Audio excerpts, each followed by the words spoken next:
Robmacca's Tales from the Attic.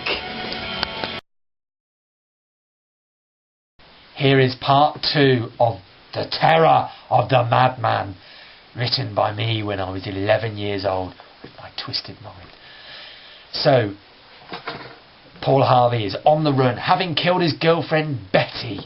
Having killed the tidy old lady, he's now on the run. His mum has appealed for him to give up.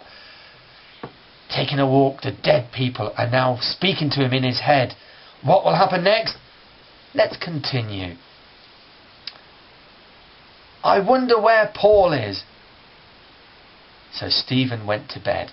Meanwhile, help me! Help me! Die! Die! Kill him! You're a madman! He's a murderer! Yes! Yes! I ran and ran. Next day at Steve's house. Paul, wake up! Steve went upstairs to Paul's bedroom, but he was not there. Where else could he be? I phone up the police. Yeah, I think that'll be the best. To phone the police to see where Paul has got to. 999. Hello, which service do you want? The police, please. Wait a minute. Okay. Yes, can I help you? My name is Stephen Talon. I'm 22 years old and I live at 111 Hilltop Lane, Bristol. And my mate Paul Harvey has gone missing. Later. I'll be right round, Stephen. Ding! At the station before the policeman came to Stephen's house. Call the TV people and the papers quickly. I've got something on Paul Harvey, the murderer. At Stephen's house. So that's your story. Thanks. By the way, some reporters and TV people are coming to see you and some policemen.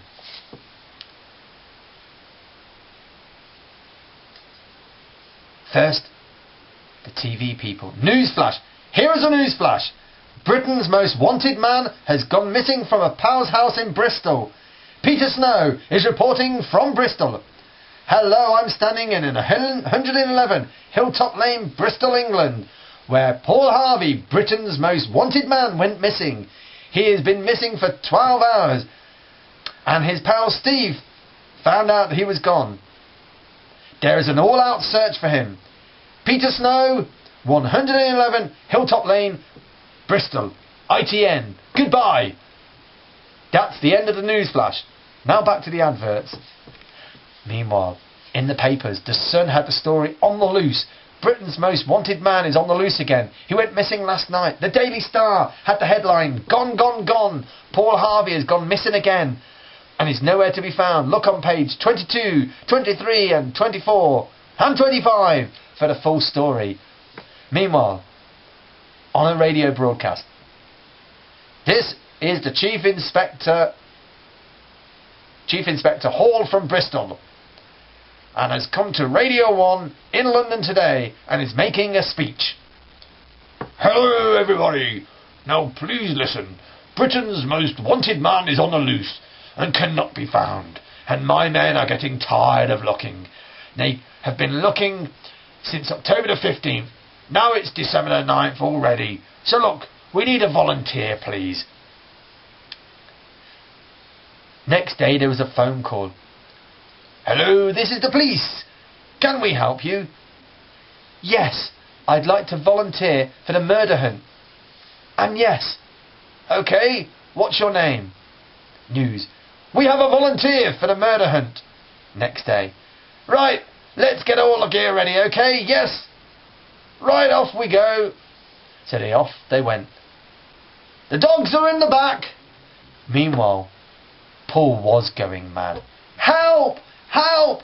I started to run to a pool and drank the water on the trail.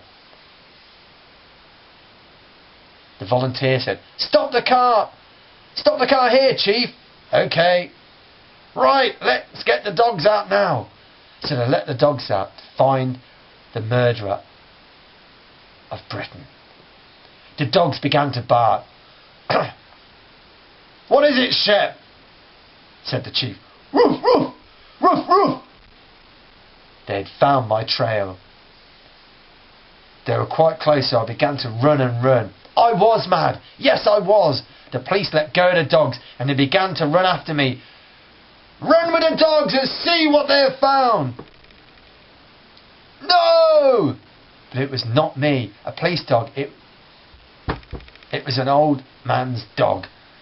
The policemen, well, the mad dogs were only chasing after an old cat. Let's carry on, lads. Okay. The dogs began to bark again. They're only playing like before, said a policeman. Now the police dogs were barking at me, and they had found my trail. Rob Macca's Tales from the Attic.